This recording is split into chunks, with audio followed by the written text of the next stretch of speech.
Good evening, ladies and gentlemen, and welcome to our October 1st council meeting. Please rise for the Pledge of Allegiance.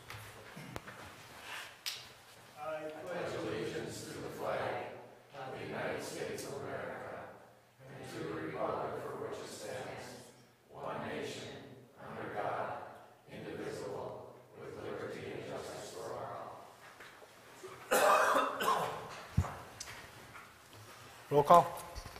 Mr. Oja? Here. Mr. Menegini? Here. Dr. Hayes? Here. Mr. Gottstein? Here. Mr. Babalani? Here. Need approval of the minutes of the regular meeting of September 17th. Any additions or corrections? I have one addition, a couple. When I objected to paying the bill, I think it'd be known that I objected because the bill for the railroad company was several years in arrear, and I didn't think we ought to be paying that.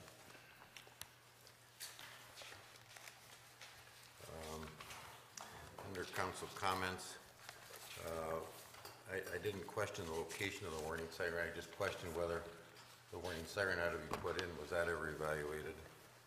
So if you could scratch out location. And my concerns on the was the master plan electrical department of putting in a northern loop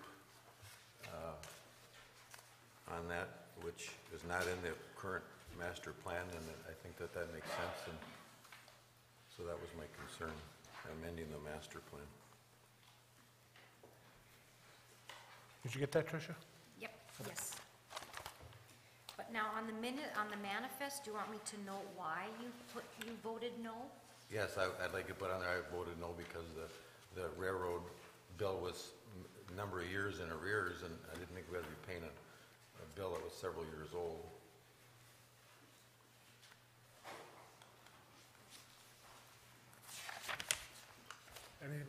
Any other corrections? If not, we're looking for a motion to approve as amended.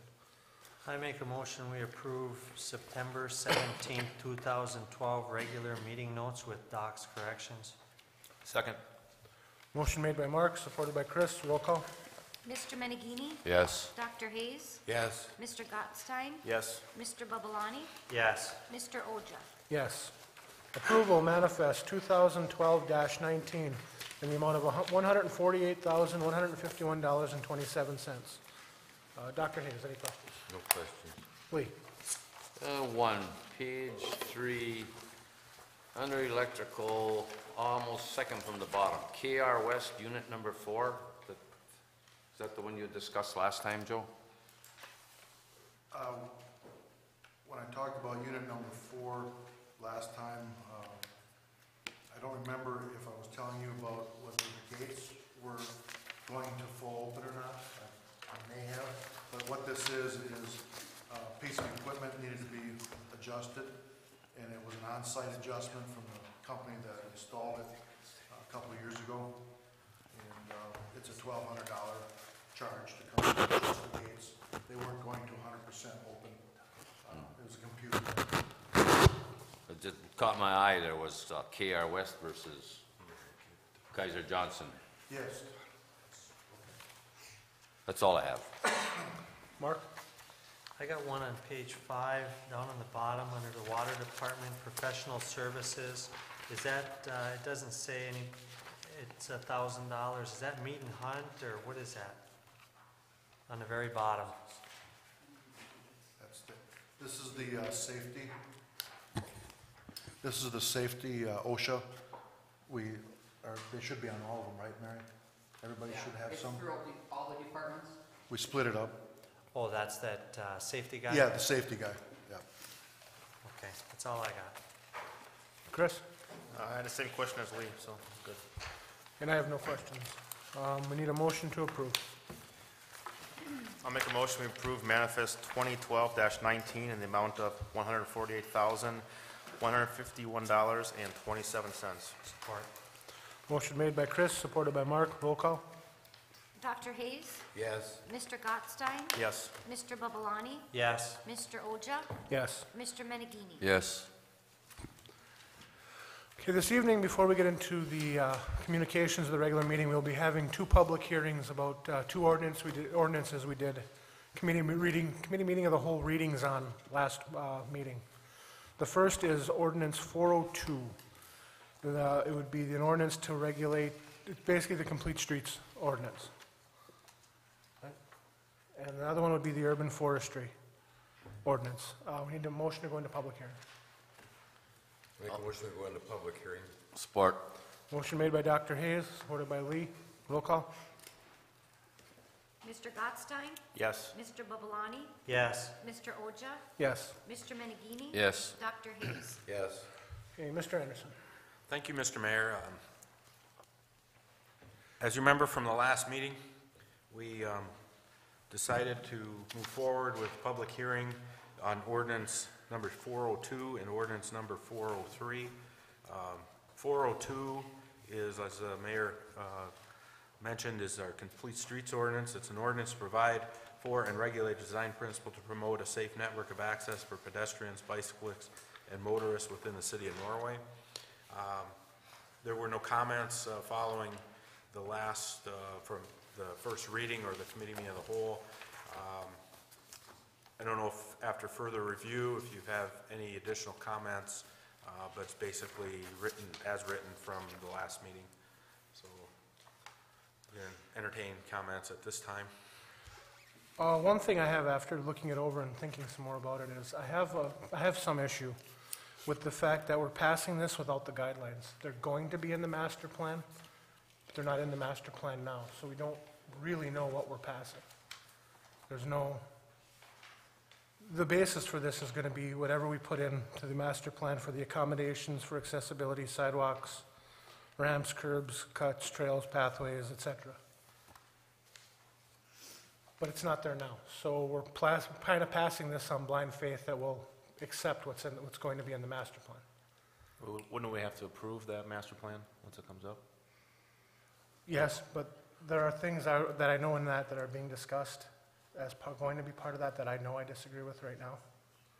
So I've got issues with passing this blankly, just saying we're going to approve it without knowing what it is. But we're more or less looking at passing this as well, as it says, a design principle. It's the idea that we're going to develop, guidelines for design on this. Is that correct, Ray? That's correct. We also included in the ordinance exit ramps, they call them, where future council, this council or future councils could review, even if it talks about it in the non-motorized transportation plan. Again, there are exit ramps that you could use for your own evaluation to move forward with more traditional what we've done in the past with our designs.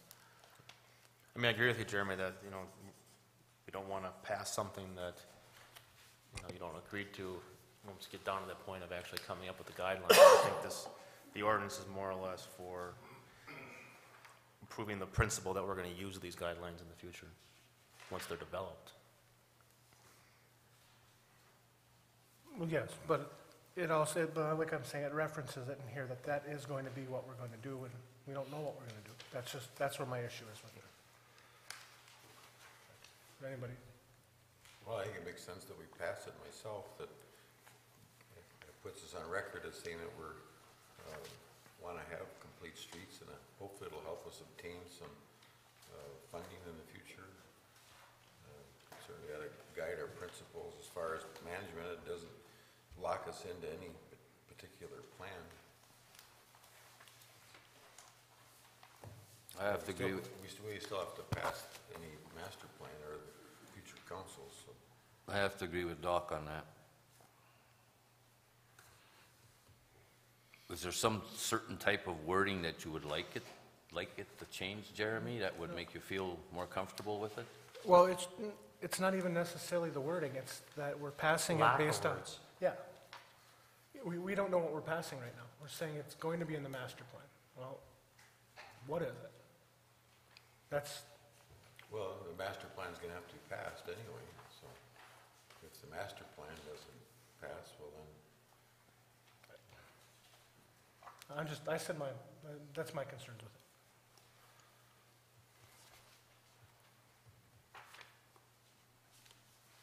Anybody else? Anybody from the public wish to come up and address? Please come up to the podium. State your name and address for the record. Bill Osmond, 507 Second Avenue. Does that include the streets? Your master plan for safety? Yes, the streets and then like, Right, includes a complete, in a traditional engineering approach, we'd look from curb to curb, utilities, surface. So what would you fix first? Everything else and let the streets the way they are? No, this would be the part of the, it principle- would be part of the design. When we redid a street, we would look at the guidelines that this set forward in, can we set it up to meet these guidelines with thinking about walking, biking? It wouldn't affect whether streets got done or not. It would just, when we do that street, we'd look at, can we put a bike lane? Should we adjust the Well, parking? then there would be, if it were done, Right, then it would pertain. right. right, and it goes from, it just extends your evaluation, saying you're gonna go from right-of-way to right-of-way with sidewalk to sidewalk, and look at your boulevards, look at your parking, you know, look at everything involved in that street, from not just the traffic, but also all of the conditions of that street. Okay. Like it was looked at on Section Street, when Section Street was done, the parking was eliminated on, I guess it of would the be sides. the east side. Yeah. Okay. Anybody else wish to address the council on this? Okay, with no, is there anybody else wish to address the council? Is there any further comments from the council? Any further comments? Any further comments? Okay, here, coming up. I'm Jean Bradford in 2465 Travis Farm Road. Is this connected with the school safety walking plan that there was like $30,000 of engineering requested a couple of meetings ago by the two school officials? They're not connected, but they follow the same kind of feeling to increase the walkability. They're not related, they're related, but they're not connected programs. Okay, I so think it would affect all the streets, right, Jeremy? Yes, It's a plan for all the streets, not just the ones that are on the safe route. So is there any money amount for this? Is No, there it's any just a monies concept. allotted, any Just a concept approximate? that you're gonna have, you're gonna plan for everything when you plan a new street, so. well, and this doesn't say we have to go out and do anything to any of the current streets. We're not gonna be making changes with this. It's just when we go in to do a street, we would follow the guidelines as set forward in here for looking at basically sidewalk to sidewalk. And what can we do to increase not only the traffic, but the safety and the walkability and other non-motorized uses. Okay, well, I But was it wouldn't make us go in and do any work right now. It wouldn't cost us money right now. As we discussed last time, there might be a marginal engineering increase, but it wouldn't be much. And we're hoping that's gonna bring us additional grant opportunities as well to Right. do our streets because we're participating in this program. Right, and I was at that meeting where the school employees did the presentation, and I just remember the comment that you didn't have $30,000 for engineering. Right. This doesn't really affect that. They're two different. Okay, They're related but not connected. okay, thank you. Okay, any further comment? Any further comment? Any further comment? Hearing none, we'll move on to ordinance 403, the urban forestry. Mr. Anderson. Okay, thank you, Mr. Mayor. Again, from our last meeting, we had a first reading under committee meeting of the whole. And again, this is an ordinance that was a request to council to move forward. It's part of our urban forestry program. It's a tree ordinance, for lack of a better term. It just provides for some clarifications of tree plantings within the public properties. Again, there were no additional comments. It did go to the Parks and Recreation Committee, and they were supportive, but this did not have comment from them of anything that they saw that was a problem. So They were okay with, we were talking about having them become the tree board then? Yeah, in essence, they know that they're the tree board right now, you know, and this just formalizes that.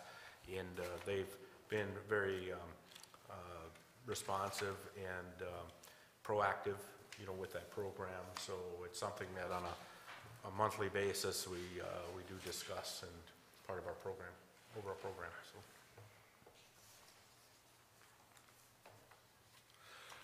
And like I said last time, in looking at this, I've looked at a number of different places, tree ordinances. I think ours is a good blend of the ones that I've read. Some were very simple, 1 line, 2 lines. Some went into all the way into the detail of exactly what trees you could and could not plant. I think this gives us a lot more free leeway in doing it, and I think this is a good combination ordinance of the ones that I've read. I have one concern. I had mentioned it the last time, and I guess I just don't like the term permit. No person shall plant, prune, et cetera, any tree without first filing an application, procuring a permit. And in my mind, when you say permit, you're talking dollars. You pay for a permit. Maybe we can put non-monetary permit in there or something. I just don't like that terminology. And that's, otherwise, I think it's great, but it's just that one little terminology that bothers me. We just add without cost. Can Yeah, do you that could too. just put a comma after city manager without cost. Fine. If you want to make that change, you can go ahead and do that when you go into regular session if you'd like. On the tree planting, I hope it goes a little better than some of the trees that were planted on the main street, because you get down by the deli down here, when there's leaves on that tree, you can't see down this way. Some of those trees shouldn't have been planted like that on the main street. They're restricting vision. I think that, you know, and I think that's a good comment. We have a couple other obstruction concerns. I do think that if we had the program in place when we went through that there would have been additional level of discretion and guidance in those placements. And so I think that this is a proactive approach to solving some of those issues. And I do think that some of those limbs should be taken off. You should look at some of them, because it's bad over here. In the one particular tree in front of the deli, it does obstruct traffic view a little bit, and then also the light coming from that light, it just doesn't go in. I mean, I'm not saying take it down, I'm just saying trim it so you can see. Yeah. But I think it's a good program. Any other council comments? Are there any public comments on the urban forestry ordinance? Are there any other comments? One comment I can make is we probably shouldn't be planting any ash trees with the emerald ash borer marching this way, but that's for later on, I guess. Are there any other comments? Any other comments? Any other comments? Okay, hearing none, I need a motion to close public hearing, go back into regular session. I make a motion, we close the public hearing and go back into regular session. Second. Motion made by Mark, supported by Chris. Roll call. Mr. Babalani? Yes. Mr. Oja? Yes. Mr. Menegini? Yes. Dr. Hayes? Yes. Mr. Gottstein? Yes. Does anyone from the public wish to come up and address the council on the minutes or the manifest? If you do, please come up to the podium. You have 5 minutes. State your name and address for the record. If not, there'll be a further time for comment at the end of the meeting on any subject. Okay. Moving down into communication this evening. We have 8 items on the communication agenda for this evening. The first one is Ordinance 402, the Complete Streets Ordinance that we just discussed under public hearing. Mr. Anderson. Okay, thank you, Mr. Mayor. Again, we've had a reading and public hearing. Comments, I guess at this point, it's the board's discretion to move forward with approval of ordinance 402. Make a motion, we pass ordinance 402. Second. Motion made by Dr. Hayes, supported by Chris. Roll call. Mr. Oja? No. Mr. Menegini? Yes. Dr. Hayes? Yes. Mr. Gottstein? Yes. Mr. Babalani? Yes. Okay, next on the agenda, we have ordinance 403, the urban forestry ordinance that we also just discussed in a public hearing. May I chime in? Under the permits required, which is on page 2 of the proposed ordinance, may I suggest we put under permits required after the word city manager without cost to the applicant to address the issue that you raised, Mr. Mangini? Make a motion, we pass ordinance 403 with that addition. Support. Motion made by Dr. Hayes, supported by Lee. Roll call. Mr. Menegini? Yes. Dr. Hayes? Yes. Mr. Gottstein? Yes. Mr. Babalani? Yes. Mr. Oja? Yes. Approval, Cable Department, Communication Management Service Agreement. Mr. Anderson. Okay, thank you, Mr. Mayor. This is something that we've been working on, the staff's been working on for quite a few months. We've had the assistance of Councilmember Godstein to, because it's pretty technical in nature. It's something that there's a whole number of parts to this agreement that includes the bandwidth, as I put in my report, includes equipment, the IP addresses, our VoIP telephone, and includes in one of the proposals, a proposal with CCI, we also know that we have to upgrade our video agreements. So there's quite a few moving parts within this agreement.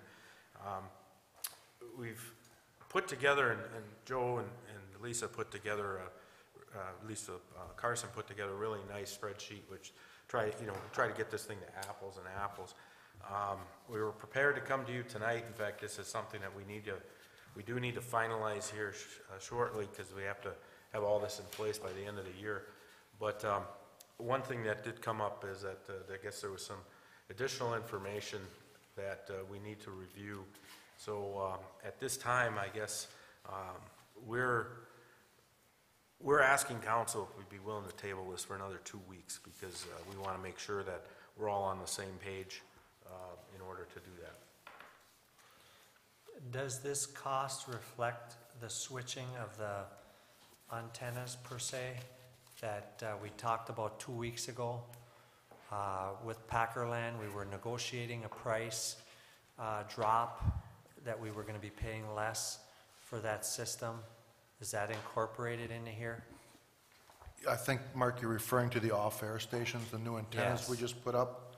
And yes, that cost is adjusted and dropping some of those charges from them to us, because now we have our own antennas. That's in this whole big plan here. Okay. Yes. It does reflect It- that, yes. that those charges were already dropped in this? Okay. Yep.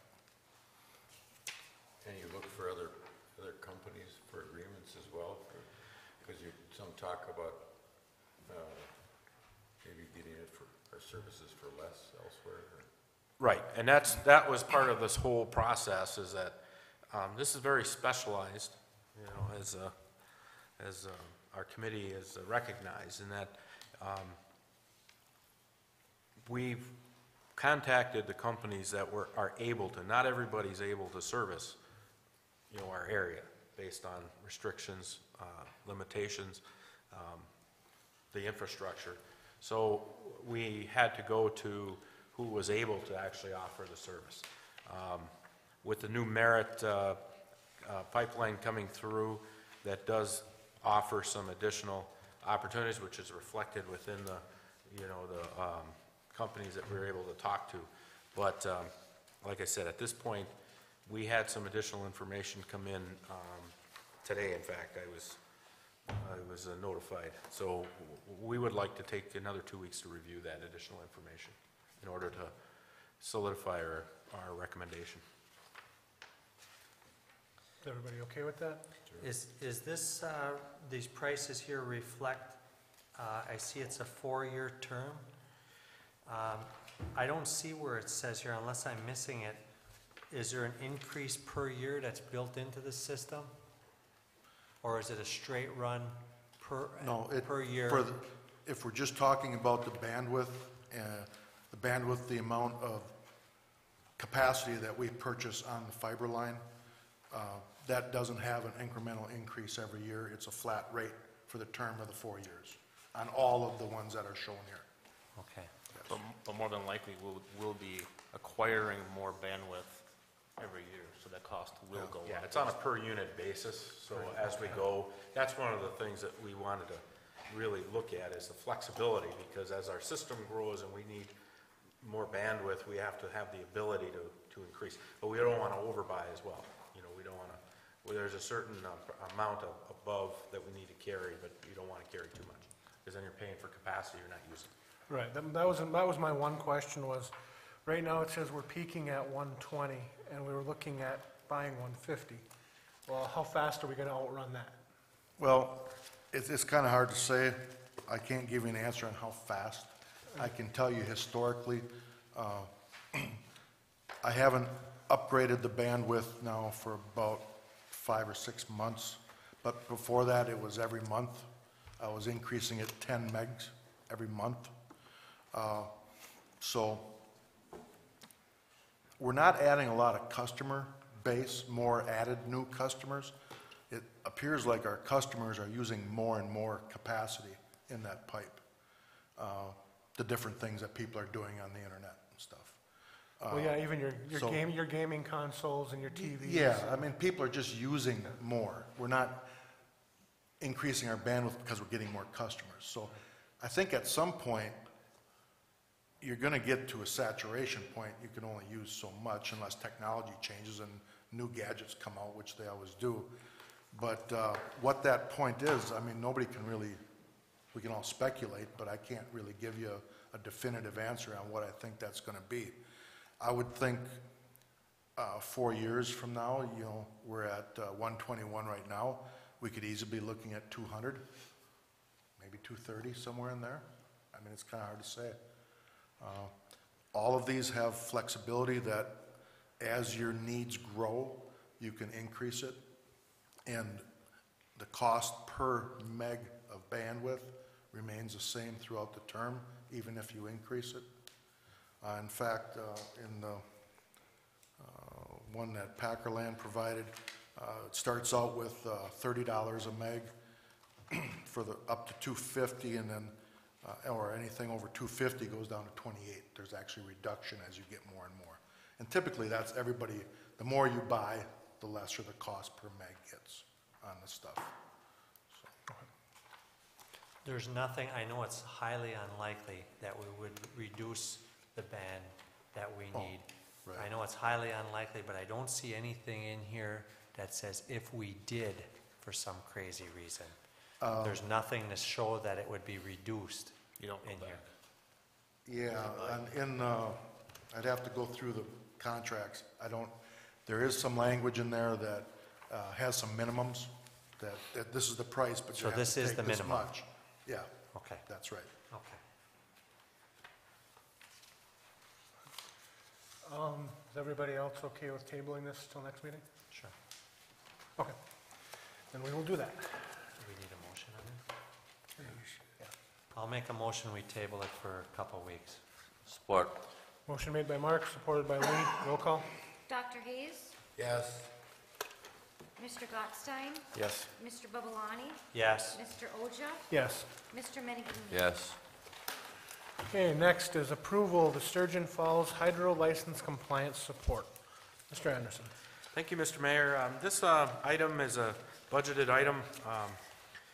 Every year we have Mead and Hunt help us with the paperwork required to meet requirements for our FERC license, our 30-year first FERC license agreement. There's a schedule of compliance items that we have each and every year up through 2025. I believe it's 2025 or 2030. Yeah, 2025. But every year we have come before council requesting new contract with Mead and Hunt. We do it on an annual basis, you know, to meet these requirements. So this is our annual request. Again, it is in the budget to handle this. So. Do we go out and talk to anybody else, or do we automatically go to Mead and Hunt? Is anybody did research just to make sure they're being fair with us? 25,350 it is? Yeah, we have, and I can, Joe can take that. I Go can ahead. talk on that a little bit. Mark, occasionally you bring up the meat and hunt stuff when you see it on the manifest throughout the year, and this is what I was talking about. We okay a certain amount of money, and throughout the year, you see bills come in, and then you guys question what they are. Meat and hunt, I know typically when you're used to doing contracts, they're gonna do the work for that amount of money. They work a little bit differently here. They only charge you for the amount of hours, and that's why there's a hour cost sheet attached to this. Historically, they have never, ever used the whole amount that they've requested. We can do some things internally to reduce that. We have in the past, and we will continue to do that. I do some work with the computer to organize files for them to make it easier for their people. This is a worst-case scenario, but they just charge per hour, and they're saying that according to their records, they would estimate they're going to spend $25,350. I found that that's typically not the case with them. It's always been underneath that because of some of the things that we do internally. Have we ever looked at anybody else just to No. see that those numbers are good? That is correct. We have not, Mark. We have never looked at anybody else. Meat and Hunt has been, since I've came to work here, has been the engineering firm that has always dealt with the hydro. They're the most, in the upper Midwest, they have the most experience dealing with hydro licensing in their firm. A lot of people use them, and we have always just let them continue to do that because of their expertise. But no, it has not been I do solicited still for other think ones. that we should, I know they're good at what they do, but Yep. sometimes when you're too comfortable with somebody, the price starts getting out of control. I think it would be a good thing just to, if we had somebody else that we could just talk to on it and just to verify that the pricing is good. Okay. Well, what I could do would be verifying that the hour sheet where they quote how much per hour they're charging, because that's how they charge. Yeah. By the hour, that those prices are concurrent with engineering firms in the area. And that would be easy enough to do with like a Coleman and say, for a senior engineer, $125 an hour is at the going rate. Yeah. Would that make you comfortable? Yeah, I Okay. just think that we need to do some checking. We can't just assume they're giving us a good price all the time. That's fine. Do that. One of the things about this particular arrangement is that they're, like Joe said, they're very good at what they do in this area, but it is very specialized. Basically, anything we do down at the hydro takes a license compliance look, and just like part of this estimate or quote is us filing to FERC for we want to sell a couple pieces of property that are within the FERC boundaries. We tried this a number of years ago, and it was blocked at that time. I wanted to try and do that again because I know that we've talked about trying to look again at those assets and move those on. It takes a bit of knowledge of dealing with the agencies and with FERC, and a lot of it is a relationship too. So, that's one of the advantages they have because they've been doing it for so long with so many different customers like us. But we can go and Maybe it wouldn't hurt to talk to some of the other people that have their own hydros and see who they have, just to see if the price is fair. Maybe they have a different idea. But I know they do a good job.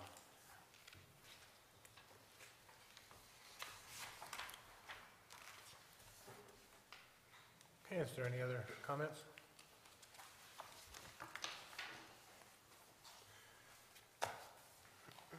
Is there a motion?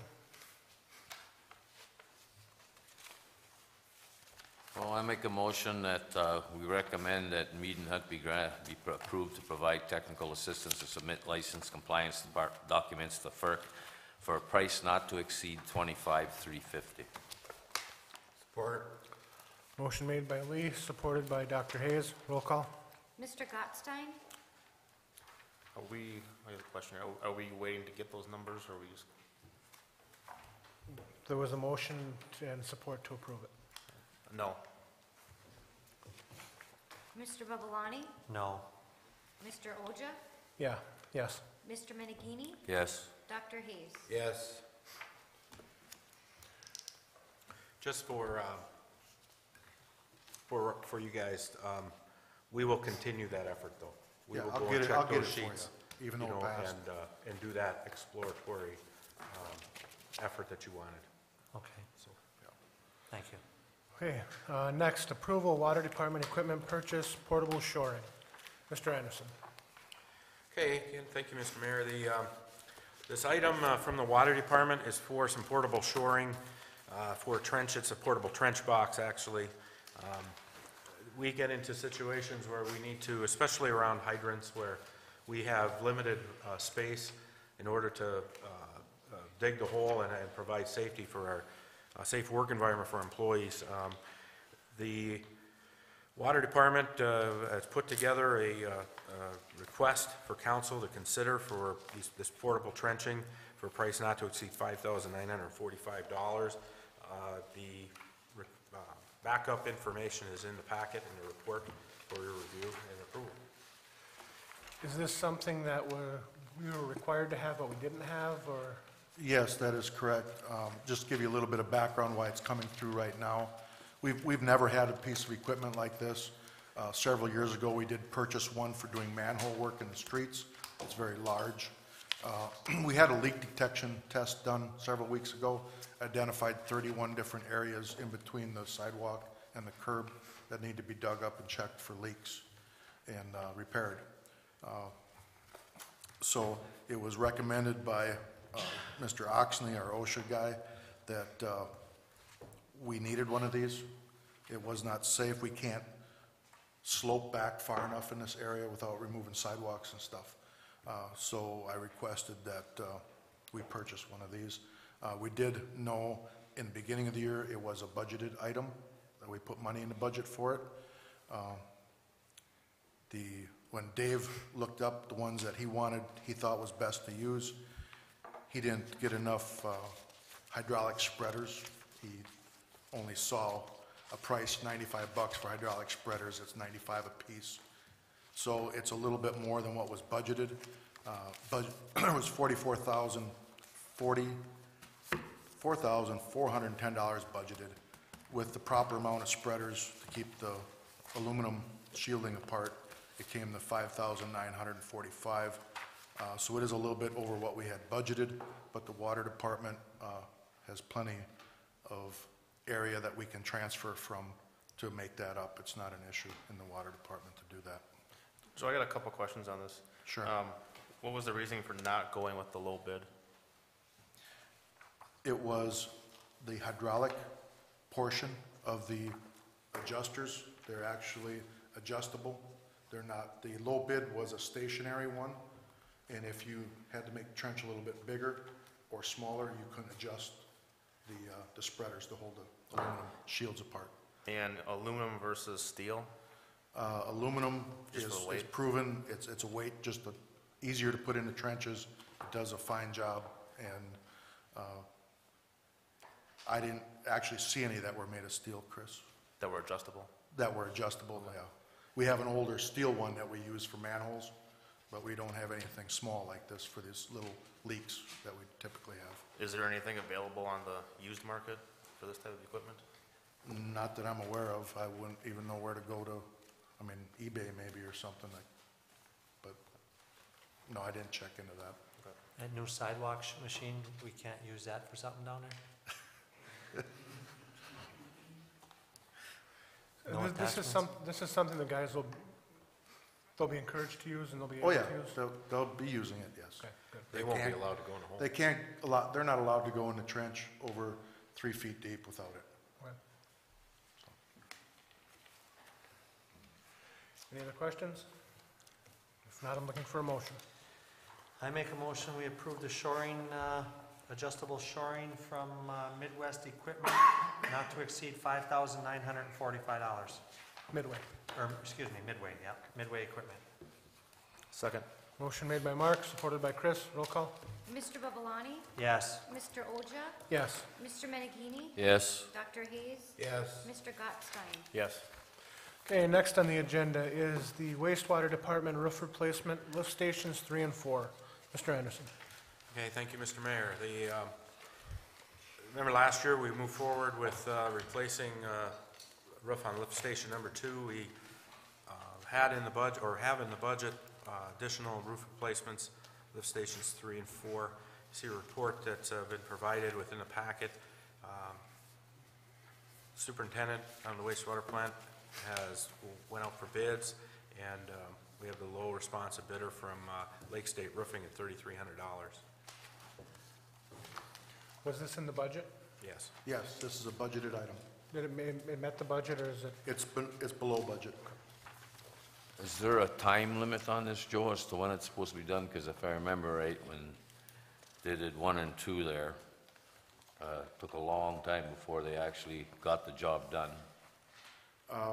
I'd hate to We go didn't through do another it- winter. Yeah, we didn't do a time limit, but we do, once we approve it, then we're gonna have to do a contract with them, and we can have how many days before it needs to be completed. I'd like to see that In in that there. contract, yeah. Is that a 25-year roof? That, I don't know the answer to that question, Mark.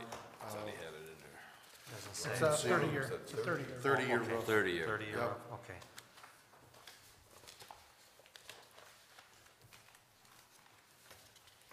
What time do you think we should put in the contract, Mr. Medini? Well, I think we should get it done before the snow hits. Or get too much ice buildup. We're on the 1st of October. You want to have it done, hopefully you'd have it done before deer season. They were, yeah, I'm sure we'll be able to get it done pretty soon. I'm sure that crew will want to get it done before deer season. Yeah, They'll do it pretty quick, once they get going on. As long as they don't start the November 1st. Yeah. Get it done really quick. You can make that motion with that addition? Is there a motion? Yeah, I'll make that motion that, if we have that addition added to it, Okay. Not to exceed that price? yeah, not to exceed the 38.90? 3,300. 33, 3,300. excuse me, wrong line. Is there support? Support. Motion made by Lee, supported by Mark. Roll call. Mr. Oja? Yes. Mr. Menegini? Yes. Dr. Hayes? Yes. Mr. Gottstein? Yes. Mr. Babalani? Yes. Okay, next is electric department, general engineering support. Mr. Anderson. Okay, thank you, Mr. Mayor. Each year, we update our general maintenance or general miscellaneous electrical engineering contract with KPE, which is Dave Krause. We've used Mr. Krause for a number of years, and if he doesn't use all of his allotted amounts, we still have him come forward with a new contract each year, so that we keep a running, a closeout one and start another. Joe, do you have any specifics you want to add to that? well, this is another one that's kind of similar to the Mead and Hunt. Dave Krause Engineering has been our engineer for quite a few years. He has all of our electrical system in his computer modeling. He's the guy that I would call if I have questions on how to properly fuse a line tap serving several homes. And that's what this is. This is just a miscellaneous thing that throughout the year, as things come up, that I need some technical questions, support on, I can give him a call, and he charges his time per hour off to this. We did the exact same type of contract last year with him for $7,000. Last fiscal year, we spent $3,000 on this effort.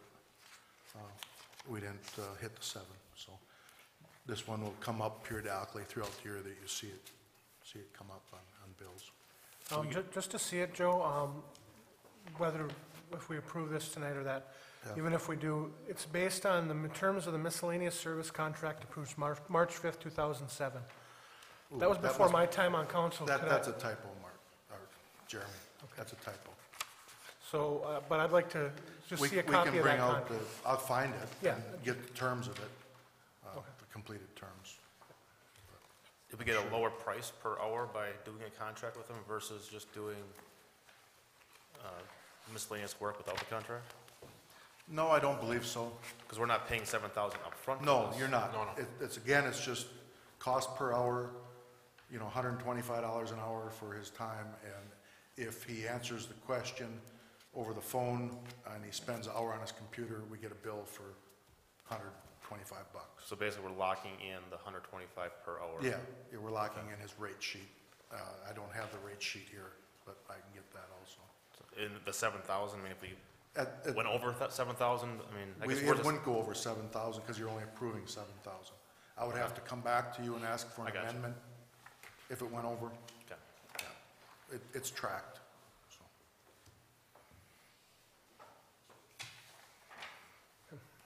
Any other questions or comments or a motion? I'll make a motion that KPE be approved to perform miscellaneous engineering services for price not to exceed $7,000. Support. Motion made by Chris, supported by Mark. Roll call. Mr. Menachini? Yes. Dr. Hayes? Yes. Mr. Gottstein? Yes. Mr. Babalani? Yes. Mr. Oja? Yes. And the last piece in the communications this evening is the approval contract for RoadSoft asset management and data integration. Mr. Anderson. Okay, thank you, Mr. Mayor. Again, this is a budgeted item, something that we've had QPAD working with us on for a number of years now. Each year they come up and perform this work for us and integrate it into our system, part of our GIS and our asset management system. They work with our staff, our DPW group, and this allows us to access information that we do use during budget time, and I can answer any other questions you had. I tried to provide as much information in the report as I could. He did provide you with a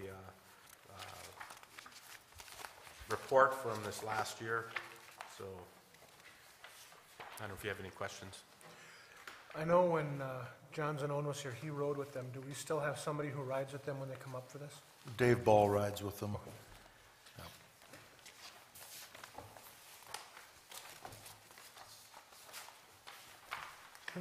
I have no other questions. If not, we're looking for questions, comments, or a motion.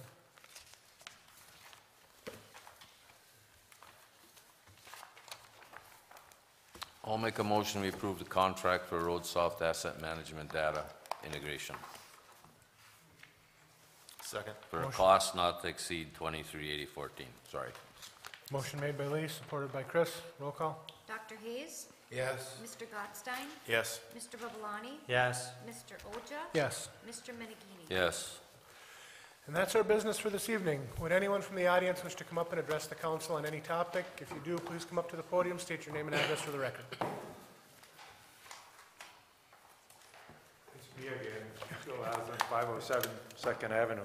When is your date for picking up leaves this year, Joe? We were anticipating the last week of this month. Don't you think it would be an advantage maybe to do it months before, because they're dropping awfully early this year, and with the weather change this weekend, we're gonna have leaves all over the place. Wouldn't it help your sewer system, or not? You know, typically what we do is we wait till quite a few get down. We make a run through town. In 1 week, we do the whole town, and then we come back the next week and do cleanup. And Okay. so, I mean, it can be adjusted. There's no set exact time, Bill. You know, we can adjust that if, you know, the leaves are hitting the ground and there's piles everywhere, we'll get the guys out and take care of it. Well, Everything's a lot ready of to go. people rake their leaves in the street, I Yeah, noticed that's they've a- started raking already in the street. and that's where you run into your problems. Yeah. That's a good That's why plug. I was- We don't want them to rake them in the street. Leave I them know on the they don't, boulevard, but they yeah. do anyway. So I mean, So it's that's a good just how plug. some people do, yeah. Yeah. The other thing was what you were using down by Strawberry Lake was that new piece of equipment? Yes, it just came in last week. That is that sidewalk machine. Has the council gone to take a look at it when it's in operation, or?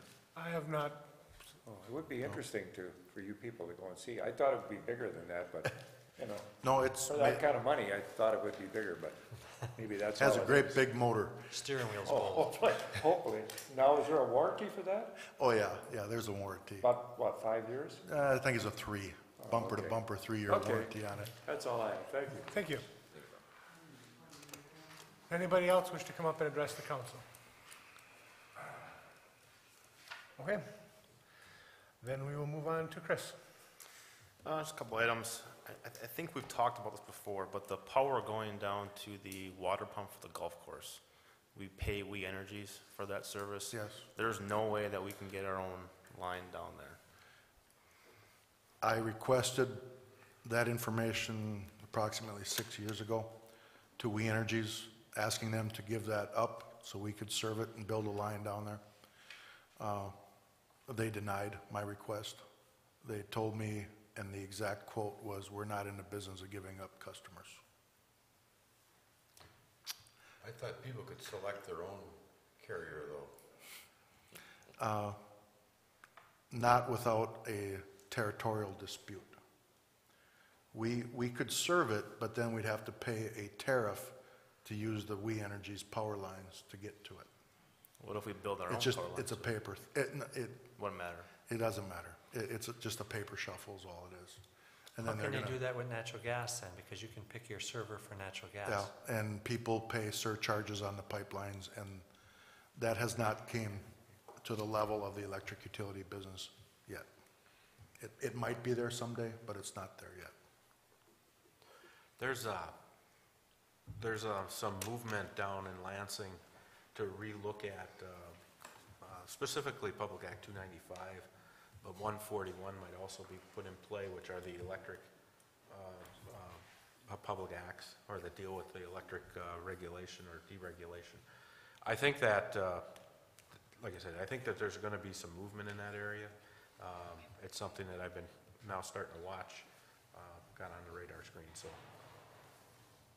And I think that if it's on the memo this weekend, I mean, now that I'm going to be involved with MMEA, Michigan Municipal Electric, that is definitely something that I'm going to get a lot of information on. And I can, again, pass this on to you guys.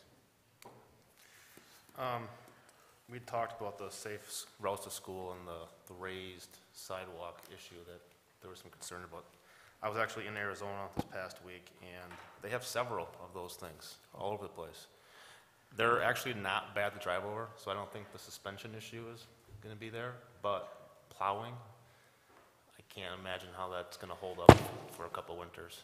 Chris, what I found out the other day was that the state group that's going to be dealing with the application actually is not including that. Okay, That should have been taken out. okay. So that's not even going to be in that application. I just want to bring it up, because the first time I ever ran into them before, and I was down there. And they weren't bad to drive over, it's just plowing. In the executive memo, we talked about the semi-truck parking, and some of the issues they're having there. I noticed that there's been more parking over by the Citgo, and that kind of empty parking lot they have paved there. And it's usually not an issue, because they're usually backs up a little more, but last week, they were actually parking right next to the stop sign on Saginaw Street, and you couldn't see around the corner. So I don't know if that can be, I don't know who kind of manages that lot, if that's Citgo or if anybody just parks there, but if someone could bring that up and get that taken care of. We'll bring that up to the, when I brought that up to their home office in Iron River in the past, we get a lot of this going on. The finger pointing, you know, they'd say that it goes to the manager here at the local store. So what we've done in the past is, or now, is we will address that first with the local store. Okay. They're trying to make themselves friendly with the truck drivers. I don't think it's a We problem. just have to keep on them. I think it's a good spot for them to be. It's just when they're parked right next to the road by the stop sign in the corner, you can't see around them. So just a, Yeah, they're not supposed to be in that area Yeah. so far from the sidewalk. Signs, you know, we do that with the Schwann guy too, when he comes in, you know, guys go over there and tell me you can't be hooking up with your signs that close, because you can't see around it. I mean, I don't know if that's probably a money thing, but if they could even stripe that section, you know, with yellow striping, does it make it a no parking zone? That might keep the Yeah. Schwann's guy and everybody else from parking in that section. It's a good idea. That's all I have. And Mark? Well, I'm still curious about the compost site, because stuff's getting dropped off over there, and we're gonna be wasting our money hauling it away, like I stressed last time, rather than putting our money into that road. With the compost site, it was discussed at Planning Commission, they went through it quite a bit. The Planning Commission has asked to wait a month to take a look at it and go over ideas in like November, December, looking at it for next year to make a change this year. They're requesting that we just let it run as we have been and then look to make a change starting in the spring of next year as to where it's gonna go. So the planning commission can override us talking about it at the council? No, but that was their request, is that we did that. I think I think we'll be wasting our money by double handling the material, and we could be using that money to put into the road. I think we're just wasting money. Well, What's council's pleasure? I mean, if you want us to move forward, we can move forward. I'd like to hear from the whole council and find out if they want us to move forward on it. I think we should wait, let the planning commission, we'll look at it, work on it, because it's a joint thing, and we're looking at a joint. If we move ahead on our own, there's not gonna be the opportunities for a joint compost site necessarily. There may be, there may not be. Going through the planning commission lets them work on a joint plan with the township, that we can set something up where we're gonna share costs and. We talked about that last year, last time I was on the council. A couple of years ago, we've been talking about this thing forever. And Mark, if you remember, the last time we talked about it, I think one of the biggest issues we had was keeping the time and keeping it open, and we had disagreements with having open access to our recyclables, and you know, and I was with you on that one. I mean, that we were going to have problems and whatnot, but again, the overall direction, as you remember, was nope, this is what we're going to do. I think it's the same thing. I mean, we have no problem. We'll send the guys over and drive a road, but I want to make sure that, you know, one of the issues we're going to have is that we could do that this week, drive the road, but I think that we're limited on the amount of time to really get everybody switched over, you know, with the leaves falling and, I mean, brush going and everything that's happening. So that's our concern too, is that we don't maybe not have enough time to get everybody switched over, because what we'd have to do is just lock the gate. We would, you know, just to keep people out of there, because they wouldn't just start up over at the new place. They would have to be physically redirected. And I think there's gonna be a lot of education that's gonna go on. But again, like I said, I mean, we will do what council directs us to do. What's everybody else's feeling? Well, it would be nice to stay with the township, and if we did move out on our own, I think we can just about kiss that goodbye. And we are trying to, the state wants us to do things in combination with the townships and that. Personally, I'd like to see it stay there and have to be gated, or somebody to keep the non-city residents out of there. But I can also see if you put a gate there, you're gonna drive down there some morning, there's gonna be a whole bunch of junk dropped off right at the gate.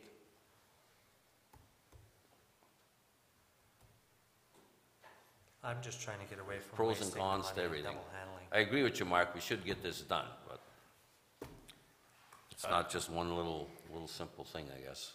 I'd like to get it done too, but I think, as Ray said, it's gonna be a logistical issue with the residents, trying to get them switched over right in the midst of leaf pickup in the fall. So I would rather see us work through with the planning commission and township and see if we can do something joint together on this, but I'd like to see it done sooner, but I don't think it's gonna happen. Just to kind of take off what Lee was saying, I'm not sure that, I think both locations, the cemetery location and that location, they're still up in the air, because I think there's complications and positive aspects to both sites. So we put the road in, I don't think it's gonna be a waste. I mean, I don't think it's gonna be something that's not gonna be used, but we may end up switching over to the cemetery once we get together, and I think that's coming. I think that both city and township realize that there's a good to be together on it. You know, big concern that we have to go through with them is will the people who especially have family grave sites right next to that road coming in and out, that's a lot of traffic. Are they gonna be happy that all the residents are coming in and out through that? Stuff blowing off the truck and when you're hauling it in. Yeah, I think that there could be some complications in the cemetery location, but as far as security, as far as accessibility, I mean, it is a really nice location. a little farther out of the way, out of sight. But, you know, those are all things we haven't gotten down to yet. They wanted to wait until after November to start talking about those specifics. You know, I did talk to Joe about how long would it take to get the road in and so on and so forth. You know, with everything going on right now, again, I think that it's our recommendation, or we would like to see it, just hold off until the spring. Hit it up in the spring, get the fencing up if we're gonna go in that direction. We'd have plenty of time to talk with the township at the planning commission and get that moving. But, like I said, I mean, if you want us to do it, we will do it. We can get it done. Of course, it won't be finished, but it'll be well on Did its the way. township say they were gonna contribute to it? Because last time, maybe I got out of you, maybe I misinterpreted things, but I was under the impression the township wasn't gonna commit to any money towards the project. No, they were receptive, and they understood the reasons why. We would need to have it monitored, we'd need to have certain safeguards, and that there would be costs associated with dealing with the compost. They understand that. Again, they were receptive to that.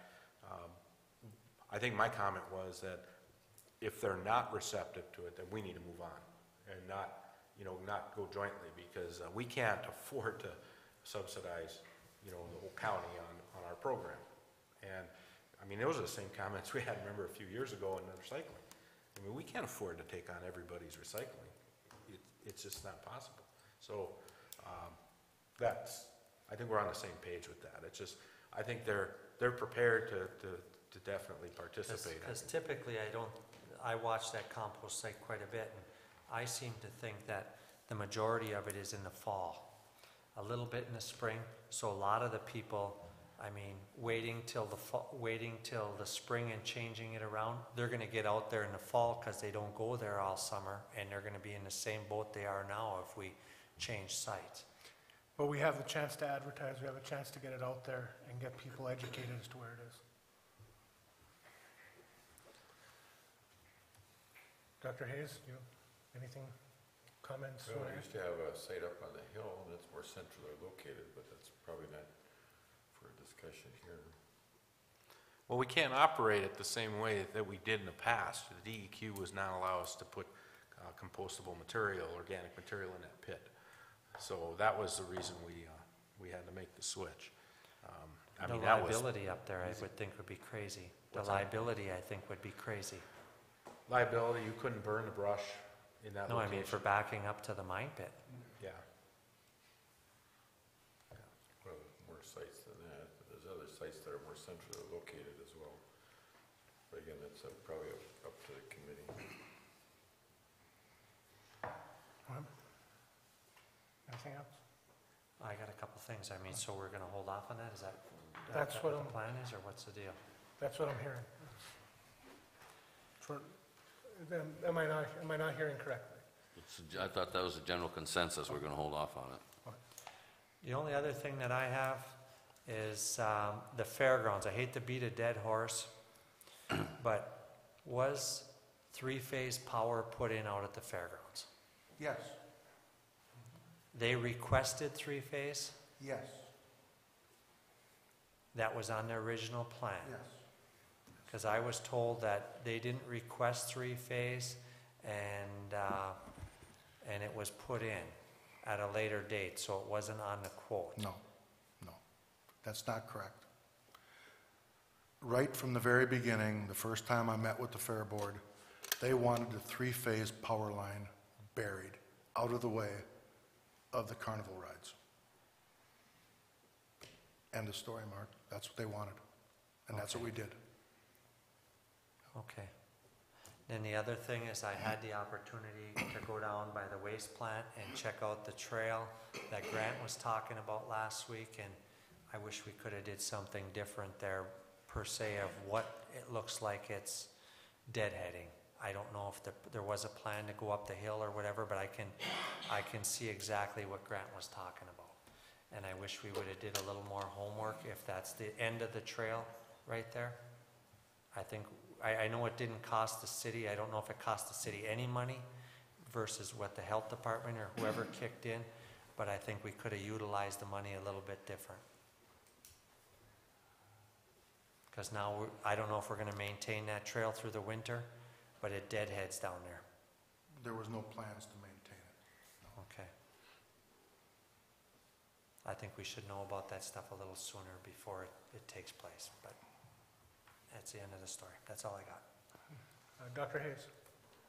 I'd like to congratulate the citizens who fought against the ATC line going through the northern part of the city. It appears like that plan has been abandoned. Can I assume that from the information we got in our packet? No, that plan has not been abandoned. What happened on that last communication was Project 3, which is the UP portion of the project, has been put on hold for 2 additional years.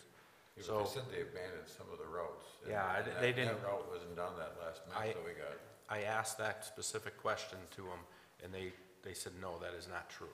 There was nothing, no routes were abandoned in Project Area 3. So that is still something we have to keep vigilant, on, keep our eyes on. There is an open house next week from 1 to 7. Residents, bring your property information, go up there. It's not a meeting discussion, it's open house, so you walk in, you go to somebody, you give them your property information, and then you can have a conversation with them. But that's where we're at this point.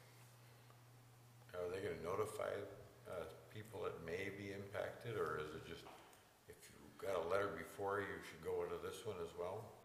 It's my understanding that, well, you got a letter? Did you get a letter? Yes. So it's my understanding they're sending those directly to everybody. We put it on Channel 7 because we received one here. So we wanted to make sure we advertise that. But again, I mean, you gotta keep watch on it. 'Cause I received a letter personally the first time, and I haven't received anything this last time, except what was in our packet. I don't know how they set up, who's getting the letters. It's my understanding that if your property comes up within that affected area, you're gonna get a letter. I mean, they had some problems, they found out early on about their address list, but, according to them, they corrected that. And they did say, though, that they narrowed the scope somewhat. The 3,000-foot corridors have been narrowed. Not in Area 3. In Project Areas 2, 4, which is the one from Green Bay to the Plains, that's getting narrowed, and then the one by Bark River, that 138 line, that's getting narrowed, but they did not narrow the area in Project Area 3, which is our UP area, and the reason is that it's been put on hold for 2 years, while MISO does their evaluation. So.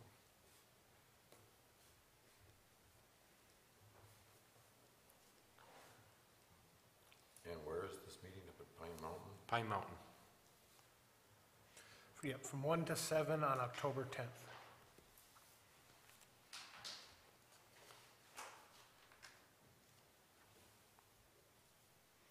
Any other questions or comments, Dr. Hayes? No. Lee?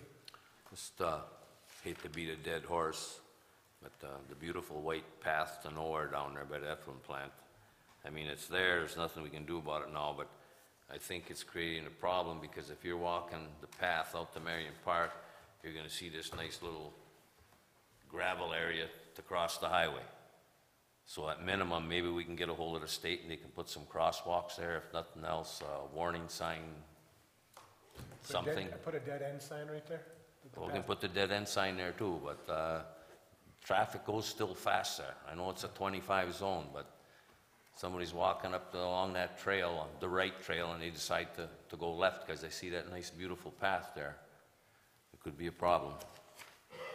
I don't know, can the state handle that? We need to put up some signs. Okay. We're required to have those signs up. So we Well, need to they get those should have signs been put up then. Yeah, there's a person that's handling that, and we need to get on them to get those up. That's all I have. Nate called me today. I just didn't get a chance to talk to him. Okay, I've actually got several things. First off is on Wednesday, October 3rd, it's the Walk to School Day. So there'll be groups coming from by Ed's Market, by City Hall, and it's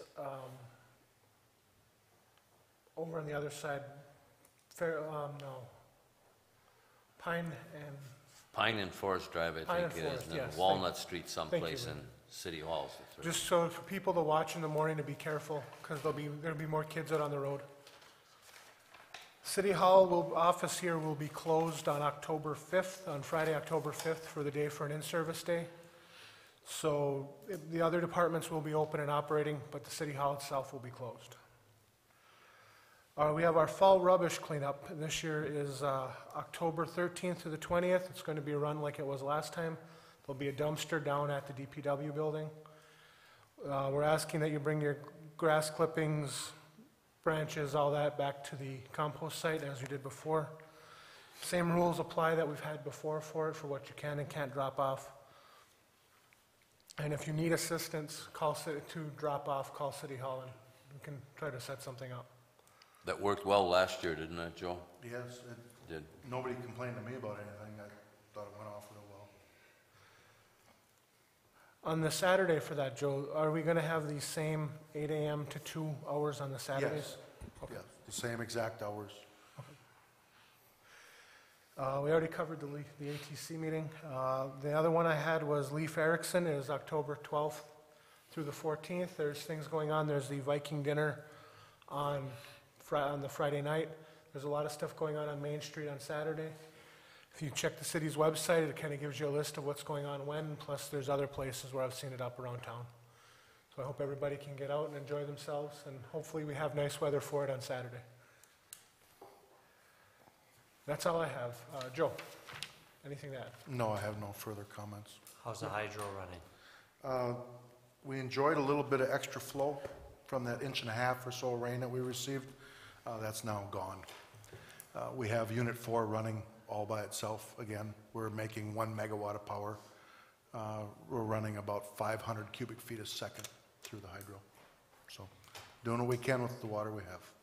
You had said that they were talking about, was talking about trying to get the permit to drop There was Way a- Dam a little bit. Is Yeah. anything, No, there has been no development. Joe Kick has not contacted me about any extra water. I don't know if he received his permit from the FERC to drop it, but I do know that they are at their summer drawdown limit, and they're basically run of river. What they come in is what they let out. So that's where we're at with the water. That's all. Mary? Tricia? Jay?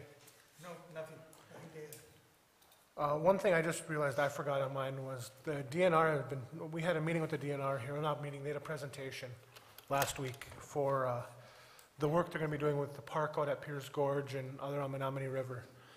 There's going to be a website where people, if they have comments, they can get it to us. What I will do is I don't have it in front of me, but I will get the website to Tricia. She can get it on our website, and we can maybe put something on Channel 7 too, letting you know where you can go. Give your comments, suggestions, because they're just in the beginning of the planning stages on that. So any comments or suggestions you can give now will really be beneficial to what they're going to do in that area. Mr. Anderson. I only have one item. You brought up all the different things going on over the next few weeks, but I have one item, and just wanted to get some quick council feedback. We've talked over this year, I know Lee's been leading the charge on this, about our AT&T bills and our, moving from some of those lines. I've done some work over the last week to really kind of push the forward on the rising costs of our police line that goes up to the county dispatch. And we did some test runs with a call forwarding option, and it seems to have worked pretty well. And I need to find out if you guys are, if you want to move forward with kind of changing how that line operates. Right now, what happens, it's a mirror setup where a call comes in, dispatch and county dispatch, they see the ring, 3 times. I think the number's 3, and then nobody answers, they pick up. In a call forwarding, it would work the same way. The only difference will be that when they pick up, they'll see the roll, and we're working on the caller ID question. But right now, they pick it up and they say, City of Norway Police. If we do the forwarding, they could pick it up and say County Dispatch. And then you would say the same thing, hey, I need an officer, you know, whatever your question is, electrical outage, and they would handle it the same way. It's just the way that they pick up the phone. Right now, Mary, what is that number per month? Almost $300. Yeah, we would cut that way back if we work it this other way. Now, I want to make sure that everybody's okay with that. We're not going to just move forward and do it because of the sensitivity and how this line is used. So that's something that I need to get feedback on from you guys. What do you think it would be with switching over? You said it's quite a bit less. Well, it's one line, it's probably $30. Would it still be an AT&T line? No, no, Ours will be- no, we would drop AT&T on that. Then it would run through our system, it'd be a $25, because it would be a Right. second line. No, so it's quite a bit a month savings. And they've jacked those prices up 30% this last month and Every time you turn it on. every time we turn around. So we're really, you know, aggressively trying to make that change. It will be a change in what people hear, but functionally, it's no different. I mean, they're getting dispatch. Dispatch makes the call. Is there still going to be AT&T line into the police department at all? Because VoIP is not as reliable as AT&T's lines have been. Just in general, VoIP isn't. And I don't know that I want to have people have there be a glitch in the problem like we had early last week and not be able to reach the police department if they need to. We have an AT&T line. We have to have an AT&T line, a POTS line for the fax machine and the elevator. Excuse me. We have to have those that line coming in. So we will have an access to an AT&T line, to a regular POTS line.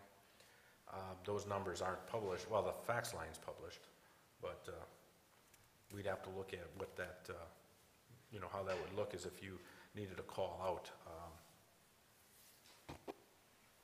I don't know, we'd have to investigate that. So that's my big concern, is taking the line into the police department onto the VoIP system.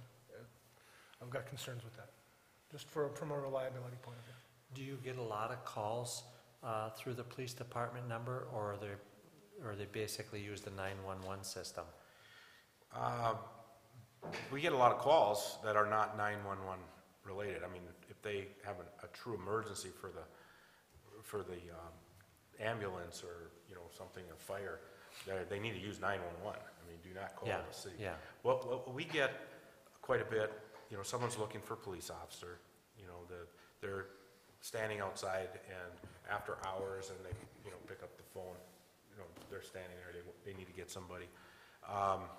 Electrical outage, everybody uses that 5801 for, you know, cables out, electrics out, water leak. They use that for those types of things, so. For urgencies, but not emergencies. Right. It's a non-emergency line, if you want to put it. It's a non-emergency line. Well, just, I think on Jeremy's issue too, with the incoming calls, with the forwarding, if the VoIP over IP, their actual device was down or something in the police station, the forward would still go through to the dispatch. Because the forwarding is actually done in the system, not on the device that's sitting in the police department. So if that's your concern, if that VoIP line was down or the internet was down at City Hall for some reason, the forward would still take place. And we talked about a number of different options for the police officers, and they want to have an option with their radio because it's more functional and it's better for the resident. If they're on an interview, radio calls, they can handle it a lot better. You know, we were talking about they all carry, you know, they have the cell phone, different things, but they use their radio. They don't like to use these other mediums. So that would keep everything the same. How we would do that. So, but that's really the option, you know, to get away from that large cost. The other option is just take an AT&T POTS line, pay the $30 a month or whatever, $50 by the time we're done probably, but not have it mirror at the county. and just have that rule. Because that, we're paying $300 for that mirroring feature, so that when they pick up, they say City of Norway.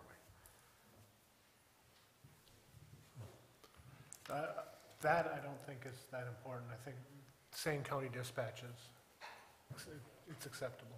Yeah, and I'm bringing it up in this fashion because I want the people to hear this conversation, definitely. I want, you know, your feedback all at once, plus, you know, people need to know this is why we're looking at that, because it'll be up to $350 next month, and then $380, and I mean, there's just no end to how they're dealing with us.